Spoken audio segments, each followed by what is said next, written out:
Существуют космические боги и существуют внутренние, наши боги. Сам царь приехал, увидев, что боги побеждают, человеческий царь приехал. Царь подумал, если я устану в битве, то Шива, владыка всех живых существ, будет рядом. Ученик боролся, делал тапас в ретрите, победил всех врагов и желание победил, и пришел.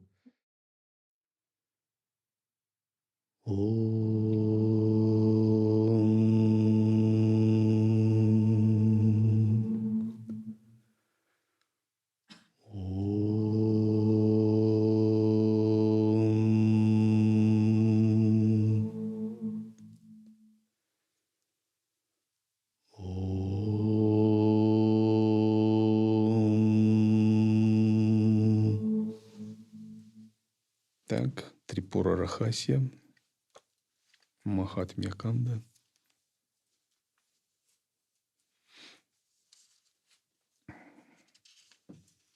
Сражение Камы, его покровительствующих божеств со смертными, с людьми. Здесь это сражение описывается на протяжении 3 глав. Мы его рассмотрим кратко. Самые главные моменты. Это главы 17,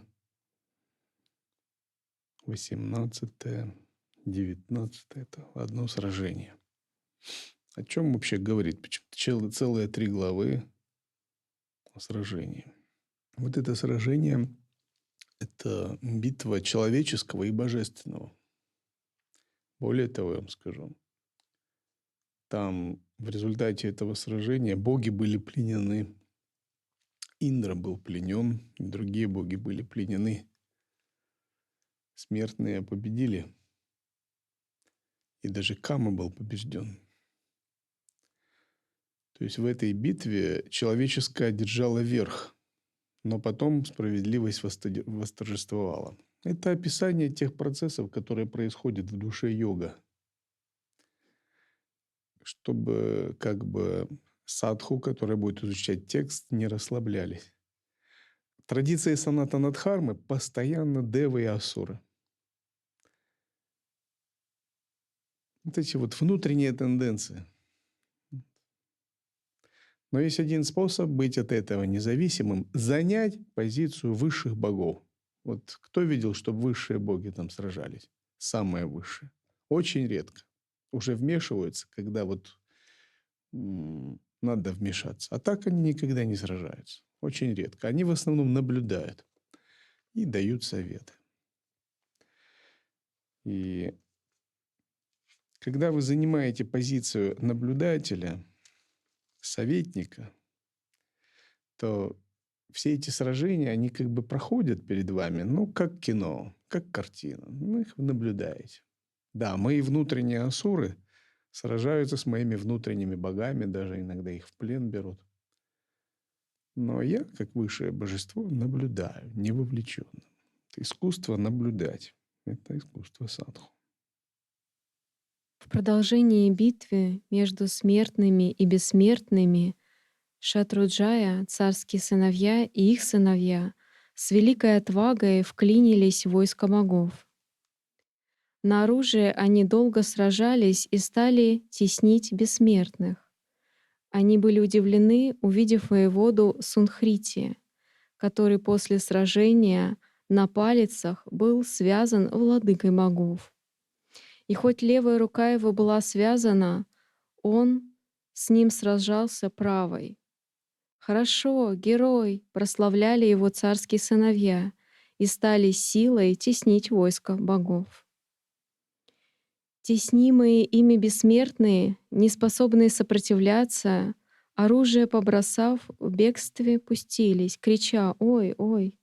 Тогда Кубера, Варуна, Яма и царь Ганхарвов во главе с Ваю и Сомой сошлись с ними в долгой и яростной битве и были разбиты и пленены царскими сыновьями. Шатруджая пленил владыку богатства, Шатруха — Варуну, Пхима пленил Читрасену, Самаратапана — Яму, Вирасена — Джаянту, Вирабхану — Ваю. Васу были схвачены Вираграхой. Виравикрама пленил Луну. Пленив всех богов вместе с Индрой, они стали их уводить. Итак, пленив Индру и других, они начали их уносить. Тогда Кама взревел на них, натянув свой божественный лук. Существуют космические боги и существуют внутренние, наши боги, внутри нас, нашего сознания и внутри нашего тела, как части космических богов. Поскольку наше тело — это Вселенная в миниатюре, и Вселенная снаружи называется Маха-Брахманда, великое космическое яйцо. А наше тело называется Кшудра-Брахманда. Это как бы Вселенная в сжатом, в свернутом виде. И как есть космические боги, так и есть и наши внутренние боги, представители этих космических богов. Есть такое понятие Гана или Паривара Девата, боги свиты, свиты Шивы. И есть всего 9 групп божеств, описанные в Ригведе, помощники и свита Шивы. И их возглавляют Ганеша, а некоторые Антхака. Гана означает толпа, множество, группа. И в основном таких ведических богов 9 групп или 9 гана. И туда входят Васу, Адити, Рудры, Рипху, Вишвадевы, Маруты, Апасвары, еще другие боги. И вот все эти боги вот здесь присутствовали и сражались. Мы говорили о Васу в прошлый раз. А Адитьи, если Васу — это божества земли, то Адити — это божества неба, суры, их называют прадеды. Это группы божеств, сыновья Адити. Адити — это бесконечность. И Риши Кашьяпы. И такие сансарные, скажем так, божества, они обитают в небе, пребывают в связи с Солнцем, их предводитель Агни. Считается, они борются с асурами и уничтожают могущество асуров. И таких главных космических божеств Адити 7, их возглавляет Варуна, а сопровождает всегда Митра. И вот список их таков: Варуна, Митра, Арьяман, Бхага, Анша, Дакша и Индра. Есть еще 8-й, Мартанда, потом Вивасват его заменил. Есть также еще список 12 адитьев. Анша, Арьяман, Бхога, Дакша, Дхатри, Индра, Митра, Рави, Савитар, Сурья, Варуна и Яма. И Вишну также считается одним из светоносных богов адитьев в своей форме Ваманы, поскольку мать Ваманы — это Адити. Есть также рудры. И их предводитель Индра.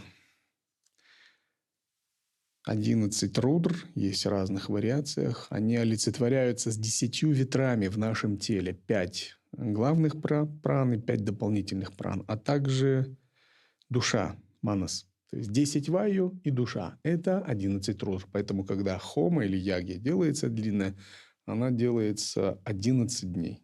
11 рудрам. Махан, Махатман, Матиман, Бишана, Бхаямкара, Ритудваджа, Уртвакеша, Пингалакша, Ручи, Шучи, Рудра. Это олицетворение свойств рудры. Считается, рудра изошел из лба Брахмы, разделился на 2, и затем каждая из этих 2 половин разделилась на 12. Белых и черных.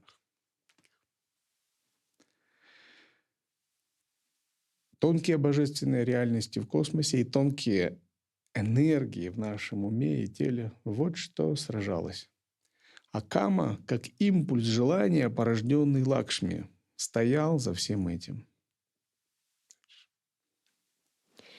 Некоторые боги разбежались, некоторые там же попадали. Бидауджа и прочие боги попали в плен. Жены Ганхарвов стали мучиться в страхе. Тогда Кама, натянув до отказа свой лук, вложил в него стрелы и выпустил ливень стрел и множество орудий, чтобы смертным путь преградить. Тогда Судхрити и другие, положив связанных небожителей, сразились все с могучим Камой. Пятилетний отрок Кама один сражался со всеми. Кама оружием отвечал на оружие. И это удивительно было. В изумлении пришли смертные боги. Каждое из орудий по отдельности отбивая, он поражал каждого по отдельности воина острыми стрелами. Судхрити и другие, пораженные стрелами, рассеялись по отдельности и изо всех сил сразились с Камой, словно их сил было больше. Острыми стрелами они тогда атаковали Каму одного. Кама отразил каждую стрелу, попав в каждую по отдельности посередине. И снова произошла битва между войсками богов и людей. Мухурту длилась лишь эта ужасная битва. В это время Кама осыпал войска людей дождем стрел и рассеял их, как ветер, скопление туч в небе. Они, пораженные дождем стрел Камы, не могли выстоять перед ним, как тучи перед ветром. Кама — это порождение Лакшми, а Лакшми начало творение по заданию богини Трипура Сундари. Лакшми есть изначальная воля. И чтобы побудить людей следовать по пути богов, она создала Каму как импульс энергии, как желание. Воля, исходящая от богов, стала желанием в умах людей. Вот что такое Кама. И это желание пробудило энергию, вызвало к сражению. Поскольку боги и смертные, смертная часть души и божественная была перепутана. Вот что породил Кама. Кама стал желанием. До этого у людей не было желания.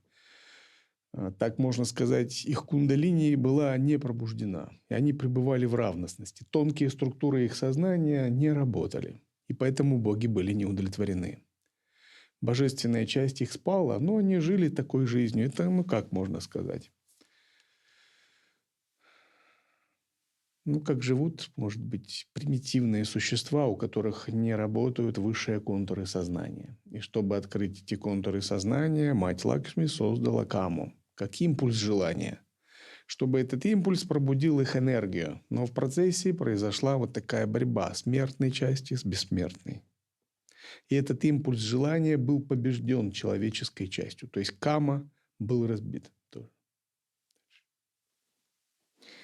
В это время стойкий Ранадхира вместе с могучим сыном Судхрити сказал сыну Шатруджая: «О царский сын, возглавь войско твоих братьев в битве с войском богов. Защити от Индры и прочих, и даже от Питри. Я же сражусь с Камой, узри мою силу».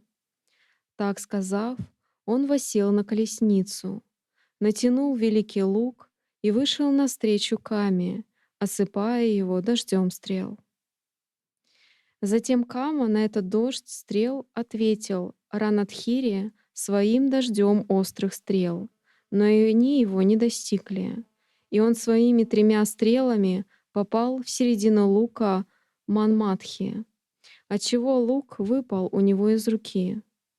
Увидев, что лук на землю упал, Кама прославил его геройство в битве, говоря: «Хорошо, хорошо, герой, ты достоин уважения». Так, его похвалив и вложив в лук острую стрелу, он выстрелил. Так началась чрезвычайно грозная битва между царем и Камой. В конце концов, сам царь приехал, увидев, что боги побеждают, человеческий царь приехал. И началось сражение, такое окончательное, финальное сражение земного царя и Камы. Глядя на царя, воины Судхрити и другие, очнувшись от оморока и придя в чувство, перед царем собрались. Они все ему поклонились, Сатруджая и прочие. Сражающимся царь сказал: «О Судхрити, слушай речь мою. Вы устали, сражаясь долгое время с Камой. Теперь я буду сражаться с Махатмой». Стоп. Царя зовут Вираврата. То есть его непросто зовут. Вира означает духовный герой. А Врата, что это? Да? Обет, обязательств. То есть он олицетворяет тапас. И Вираврата обладал особой силой. Он получил благословение от Шивы. Шива ему сказал: победи Каму, а потом ты придешь ко мне. То есть это был не простой царь, а та часть сознания, которая закалилась и выполнила тапассию, которая могла победить желание в форме камы. «А вы будете моими свидетелями». Так сказав, царь вступил в последний бой с Камой. И между ними произошло сражение, как между Вишну и Кайтапхой, на множестве орудий и стрел. На одно оружие другой отвечал другим оружием. Так они сражались, оба желая победы. Облаченные оба в непробиваемые доспехи, наделенные неломаемыми крепкими луками и непробиваемыми щитами, искусные в знании лукой, силой они сражались на протяжении 3 дней. На 4-й день сражения произошла великая битва. Тогда огнями от оружия были наполнены все миры. Царь тогда стал уставать. На его усталость у Камы прибавлялись силы. Поняв, что он встает, царь быстро вспомнил в уме о Шанкаре, и трехокий бог вручил ему трезубец. Итак, когда царь начал уставать благодаря тапасу, он мог связаться быстро с Шанкарой. Шива являлся на его медитацию. И он вошел быстро в медитацию, получил благословение в виде оружия от Шивы. То есть Шива дал ему определенную силу.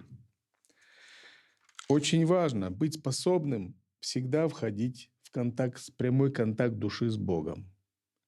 Если мы хорошо практикуем, выполняем тапассию, для нас это естественно. Быть всегда в персональном, личном контакте с Богом. Естественное состояние осознанности, естественное созерцание – это всегда персональный, живой контакт души с Богом.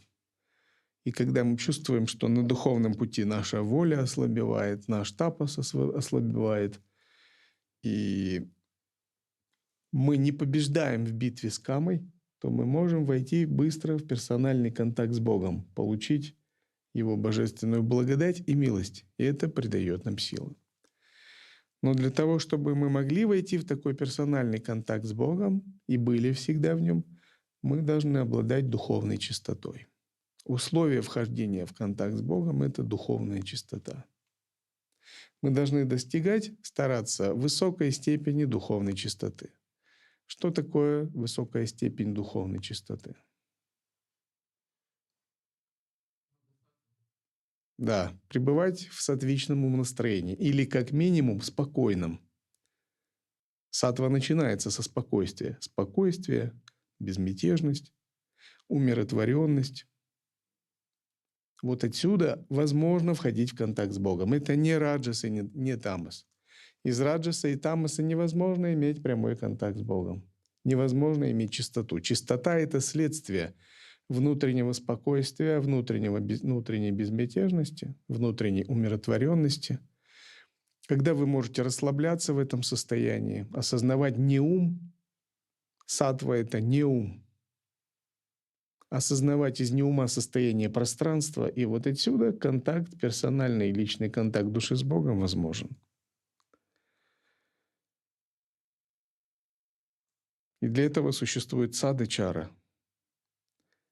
Садачара означает правильное поведение. бдительное, сдержанное поведение, когда мы контролируем чувства. Важно контролировать чувства. Нельзя садху проявлять эмоции. Когда проявляется эмоция, это что означает? Какая гуна работает? Да. Раджас уничтожает нашу саттву. Эмоции уничтожают благодать, и связь с Богом обрывается, персональный контакт с Богом. Бывает, мы хотим показать эмоции другому, чтобы он понял, донести до него, что он нас не слышит, и нажимаем, да? И вот в этот момент происходит обрыв связи с Богом, происходит уничтожение саттвы, и вы входите в поле раджаса. Это такое небезопасное поле. Поэтому лучше не заниматься этим. Пусть все эмоции, которые из вас исходят, будут только бесконечная любовь, бесконечное сострадание, бесконечная радость и безграничная равностность. Ананда. Вот такие эмоции, они благие, благоприятные. Все другие эмоции, наоборот, и, может быть, вы донесете, может быть, вы нажмете на другого. Но какой ценой? Стоит ли это того? Ценой обрыва персонального контакта души, своей души с Богом, ценой потери саттвы. Потому что в этот момент баланс гун в вашем сознании поменяется.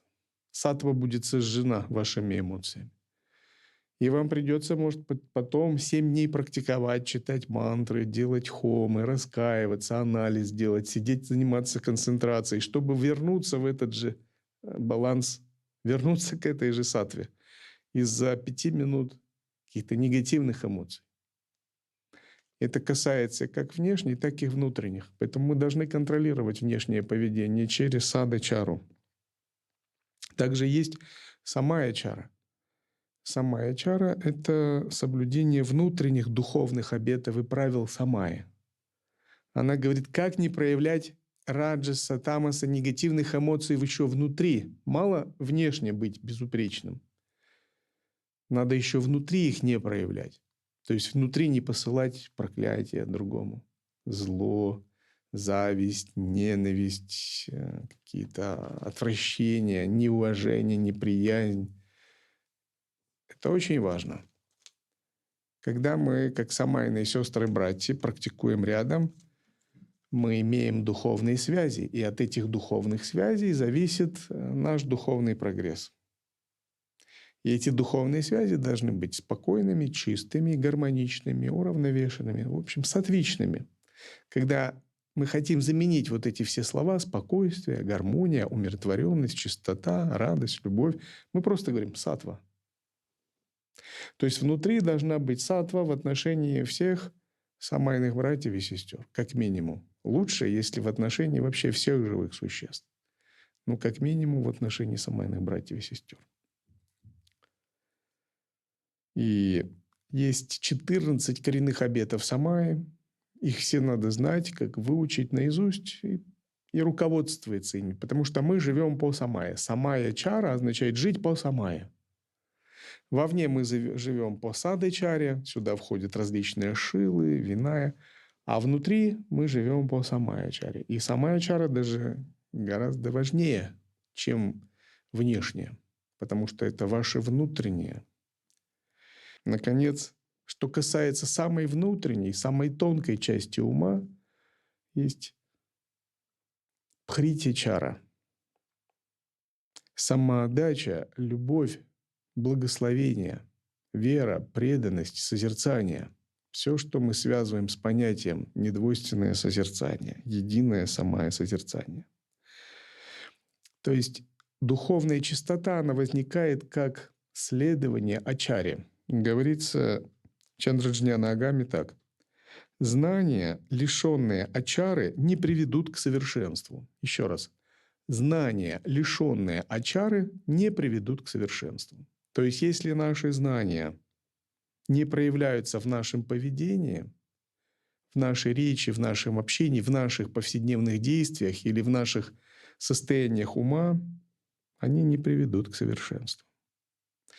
Мало обладать воззрением, мало обладать верой, стремиться к созерцанию, надо их постоянно проявлять в виде ачары. Поскольку если знания будут лишены ачары, они не приведут к совершенству.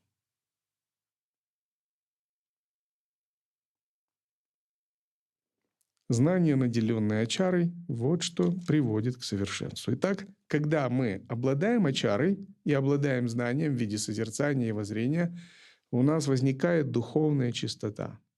Благодаря этому душа может всегда быть в персональном общении с Богом. Мы можем быть в саттве. И царь, обладая такой духовной чистотой, обладая ачарой, самайей, бхрити-ачарой, джняной, он мог в любой момент связаться с Шивой и получить от него благословение. Царь взял его из своего колчана, как стрелу, и подумал, взяв его в руки, что эта стрела тяжелее и будет главной. Откуда она? Раньше ее не было никогда. Если я устану, то Шива, владыка рода, будет рядом ради победы над Камой. Думая так, царь тогда вложил в лук стрелу, блестящую, словно молния в туче. Тогда Кама отступил влево, потревожив зверей и птиц, которые взвились с дикими криками, подняв по сторонам пыль. Царь подумал, если я устану в битве, то Шива, владыка всех живых существ, будет рядом. Вот если вы будете в чистоте, чем бы вы ни занимались, как бы вы ни уставали, Шива, владыка всех живых существ, будет с вами всегда рядом. Вы всегда сможете быть с ним в контакте, быть в связи. И когда мы говорим созерцание, вот, замкнуть круг дня и ночи, нидидхьясана, это же и есть быть в таком осознавании, чтобы Шива всегда был рядом. Нидидхьясана – это непрерывно помнить о Шиве, чтобы он всегда был рядом. Это означает быть в чистоте. Поэтому замкнуть круг дня и ночи – это не только понимать, например, как практиковать атмавичару, санкальпу, а еще понимать, как всегда быть в саттве, несмотря ни на что быть в саттве, как великие святые древности. Не только как быть внимательным, осознанным и бдительным, но много людей на самом деле практикуют разные виды внимательности, бдительности, атмавичары, випассаны. Но не так много могут жить с Шивой рядом постоянно, с Богом. Так быть всегда в чистоте. Вот что такое замкнуть круг дня. Вот когда вы практикуете правильно, вы в осознанности и внимательности, но также с подъема до засыпания вы в чистоте. Ночью вам снятся, могут быть сны какие-то несоответственные, но днем вы всегда в чистоте. Вы всегда в саттве, вы всегда в дивья-бхаве. Это не так, что вы во время медитации как Будда, а на кухне вы швыряетесь тарелками. Потому что вы раздражены, потому что погода, потому что кто-то вам сказал не так, и вам поздно сказали, и так далее. И вы находите причину, понимаете, чем вы занимаетесь? Вы оправдываете себя. Это погода, наверное, давление, свинцовые тучи, да. Или не, меня не предупредили, и что я должен... Это вот он виноват. На самом деле я-то правильный, а вот он. Да, гороскоп. Вот еще очень хорошая отговорка у всех садху. Ну, это же планеты, тут же понятно. Я при чем здесь? Это Сатурн, Раху, Кету, все там почти джотиш, астрологи. Еще множество других причин. И вы должны сказать своему уму: ум, пожалуйста, не занимайся такими вещами. Не пытайся меня обмануть. Я вижу все твои трюки. Наша задача не искать отговорки, а работать прямо в этот самый момент. Как прямо сейчас быть в саттве. И вот это и будет замкнуть круг дня. Без этого, без такой чистоты круг дня не будет замкнут, и Шива не будет рядом с вами.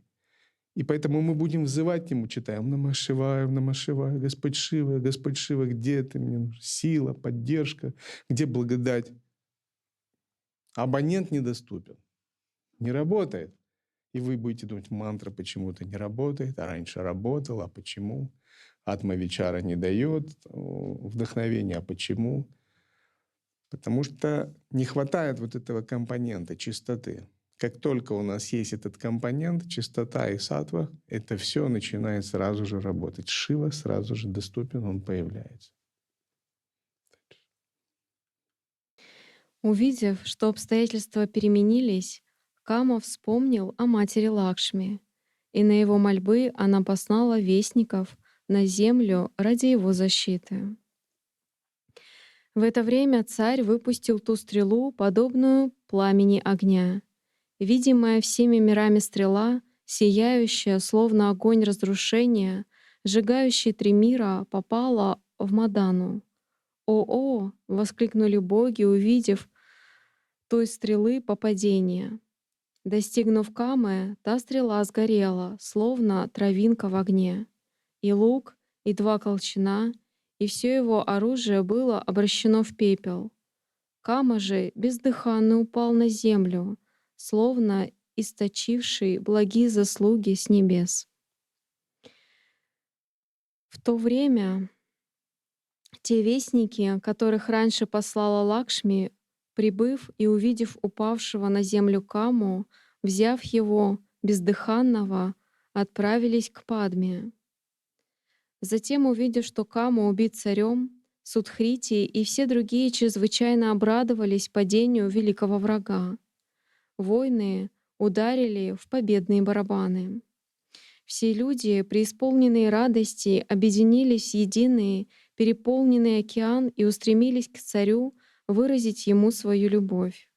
Некоторые кланялись ему, некоторые его обнимали, некоторые смотрели с восторгом, а некоторые говорили с ним. Так войско, охваченное радостью, выражало свой восторг. Владыка людей сказал тогда Судхрити речь, подходящую ко времени. «О Судхрити, собери 4 вида войск и езжай в город. Сначала ты, а затем войско. Для раненых от оружия приготовь лекарства. Для погибших соверши похоронные обряды. Прочих, сраженных в спину, сожги вместе с животными». Так, приказав, владыка земли взобрался на колесницу. Стоп. Сраженные в спину — это те, кто убежали. То есть им не оказывали почести. Вместе с животными сожгли. То есть кто проявил трусость.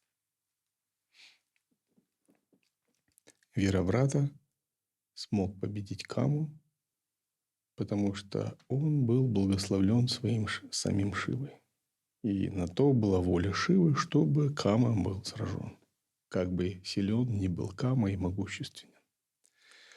То, что выражается как божественная воля в высших сферах, непременно реализуется на Земле. Ее ничто не может изменить, отменить, если только не вмешается еще более высокая, великая божественная воля. Иногда случались такие события, когда даже человек мог вмешаться в божественный промысел и отменить, казалось, божественную волю. Но это происходило не по проявлению человеческого эго или человеческой воли, а благодаря тапасу, праведности и чистоте. Тогда такой человек уже переставал быть человеком, и через него действовала еще более высокая божественная воля. Тогда она могла отменить божественную волю, которая расписала порядок действий на земле. Такой случай был с Анасуей. Такой случай был с женой Брахмана, которая заставила солнце не заходить в связи с Анасуей. Эта история всем вам известна. Иногда такие случаи бывали. Даже был такой случай с Махасидхой Вирупой, который пил вино в таверне. А когда он много выпил вина и пришло время уходить, как бы это сейчас сказали, бармен, да, попросил его рассчитаться, он сказал: «Я оставляю в залог солнце, а заплатит царь из царской казны». И пошел.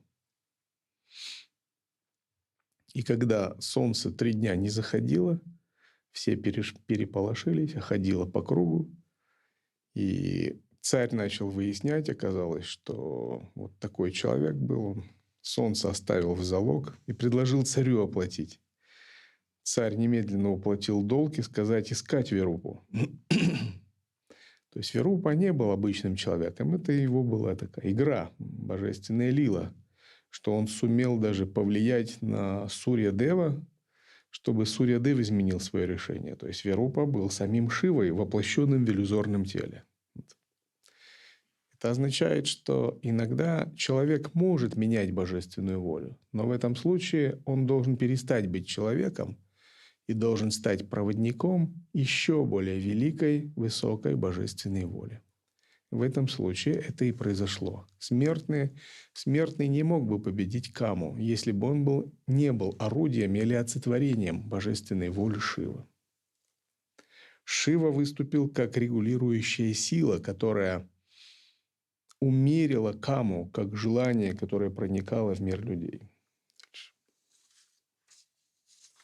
В это время воеводы и воины, начальники и владыки начальников, восседая на различных повозках, держа оружие, отобранное у Индры и других богов, окружая владыку земли, въезжали в город.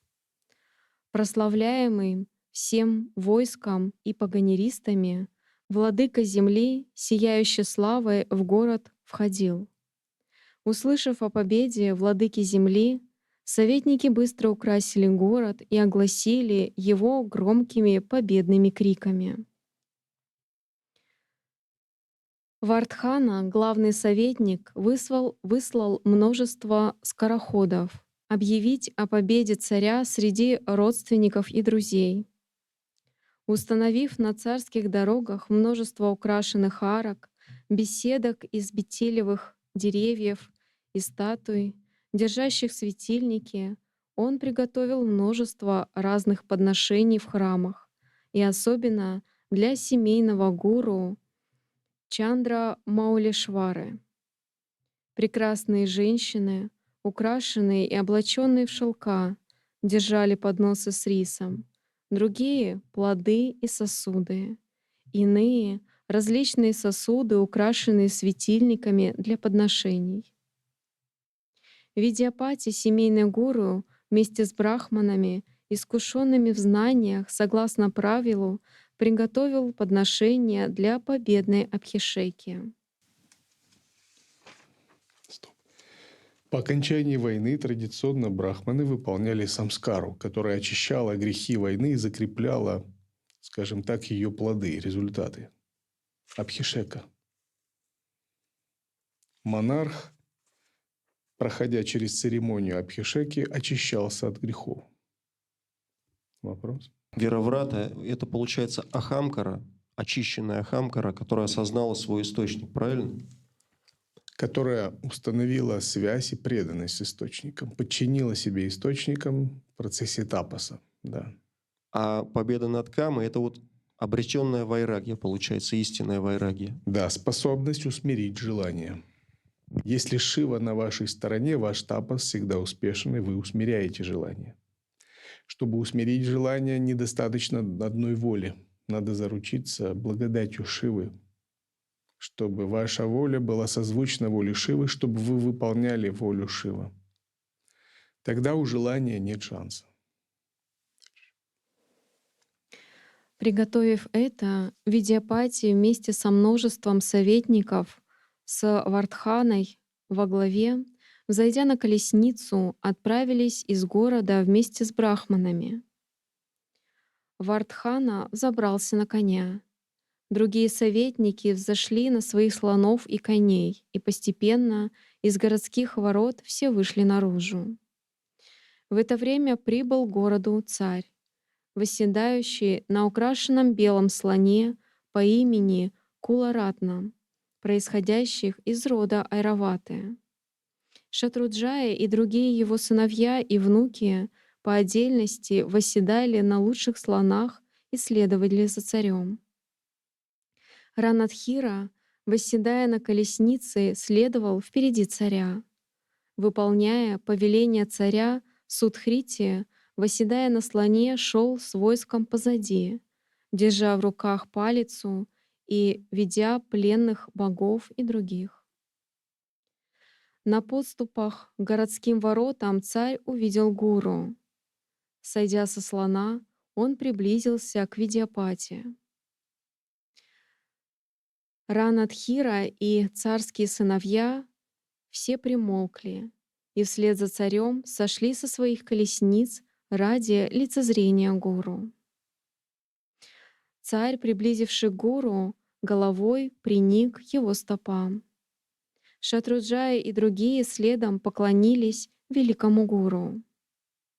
Видьяпати — это знаток всего знания.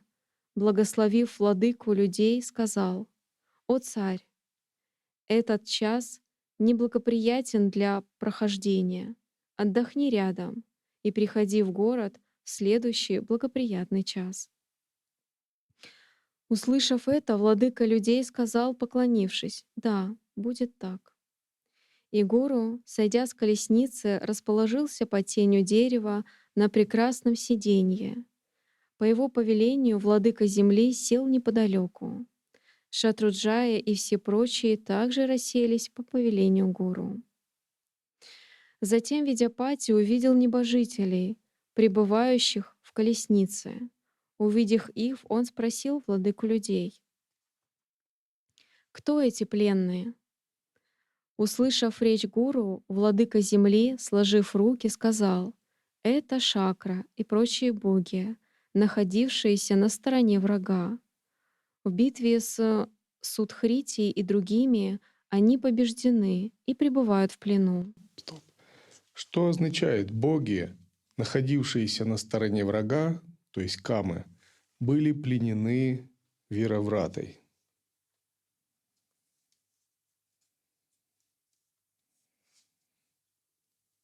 Да? Я думаю, что когда вот у тебя окутывают такие изысканные желания божественные, типа я сделаю себе дворец, я стану, сделаю компанию, такую кинофильм изысканный. И когда ты понимаешь, что это бесполезно, оказывается, ты входишь в такое состояние, Отрешение. да, уныния, может быть, пустоты. Так, и еще? Ну, в принципе, правильно. То есть это вот осознание тщетности любых чувственных желаний, любого желания, любого стремления к удовольствию от восприятия чувств или от ума. То есть от любого внешнего, в общем. То есть любое удовольствие, обусловленное чем-то внешним, оно, ну, мягко говоря, вредно. И это осознается, и это вот тем самым эти боги пленены. То есть они более не имеют власти над душой. То есть над дживой в данном случае. Хорошо. Значит, что происходит у любого йогина, начинающего, когда он выполняет тапас? Он вираврата в это время. То есть великий герой, давший обет. И он сражает каму, побеждает желание. Будь то желание внешнего мира, будь то вожделение, будь то желание какого-либо эгоизма, привязанности, желание наслаждать ум, по крайней мере, он должен победить. Если он не победит, не вырвет свое сознание из этого сражения, не сделает его независимым, вайрагья, на духовном пути нет ему продвижения. Но в процессе этого он всегда, если действует неумело, он также берет в плен богов, потому что они же на его стороне сражались, они же рядом. То есть это тонкие энергии органов чувств. Каждое божество связано с определенным органом чувств. Запаха, звука, слуха, обоняния, осязания. Индра — это божество ума и так далее. Он тоже их связывает и берет в плен. То есть он лишает их действенности и не дает им его искушать своей сильной волей. И Вираврата — это олицетворение такой сильной воли йогина, благословленной божественным Шивой. Но когда гуру пришел на эту битву, то есть что такое Вираврата встретился гуру? Это ученик боролся, делал тапас в ретрите, победил всех врагов и желание победил, и пришел. Но гуру смотрит, он как бы слишком заморозил чувства, его ум не работает, он сосредоточенный и созерцающий, но как-то не особо гибкий, что ли. Его Индра в плену. Индра в плену, значит, ум не работает нормально.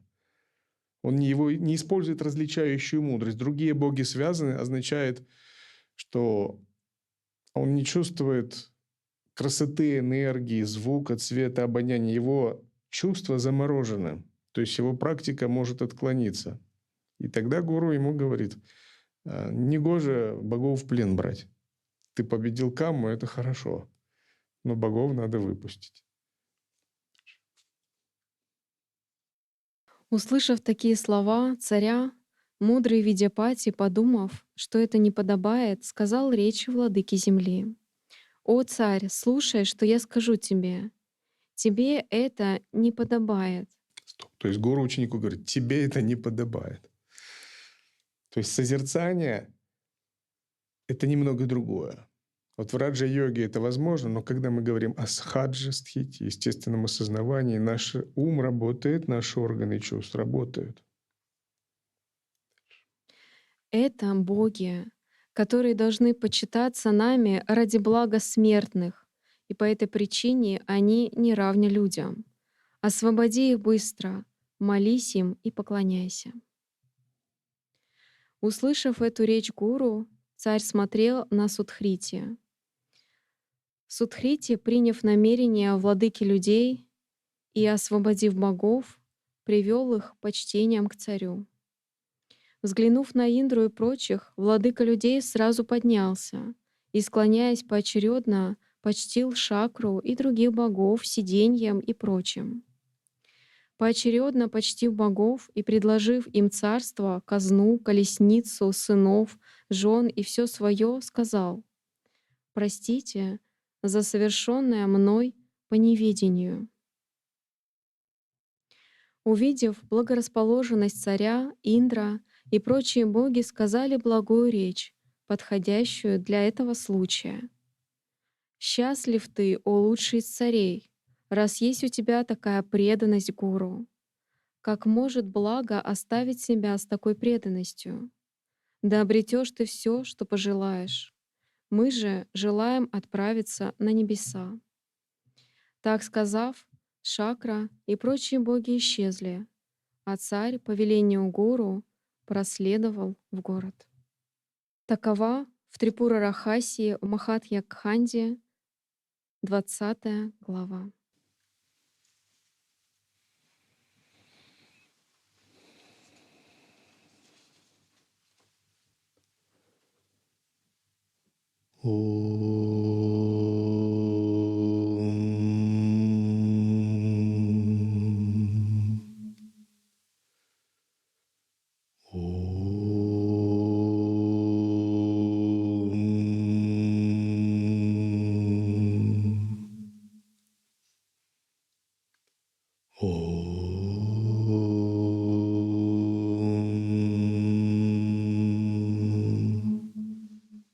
Данный канал Просветленного Мастера, с вами Вишнудевананда Гири, существует на пожертвования слушателей и учеников.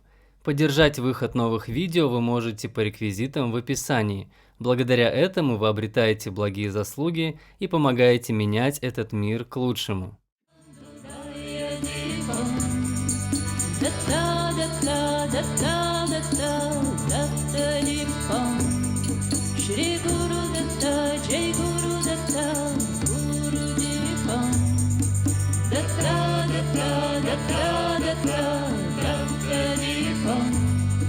Shri Guru Datta, Jai Guru Datta, Guru Deepam.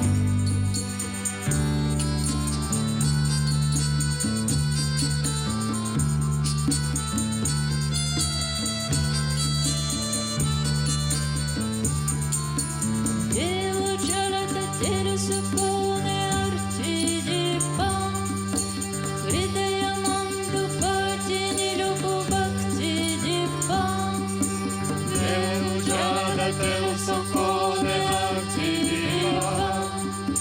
Hridaya Bandhu Pati Nirubu Bhakti Deepam. Datta Datta Datta Datta Datta Deepam. Shri Guru Datta, Jai Guru Datta, Guru Deepam.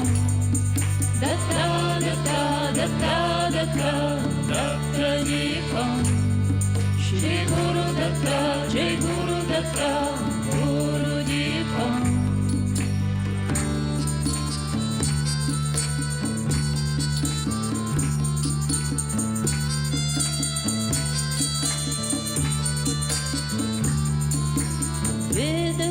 Kalyavatyena Vimaladipam Sachidananda Buddha Taila Mainadipam Vedashi Kalyavatyena Vimaladipam Sachidananda Buddha Taila Mainadipam Datta Datta Datta Datta Datta Dipam Shri Guru Datta Jai Guru Datta Guru Dipam Datta Datta Datta Datta Datta Dipam Shri Guru Datta Jai Guru Datta Guru Dipam Datta Datta Datta Datta Datta Dipam Shri Guru Datta Jai Guru Datta Guru Dipam Datta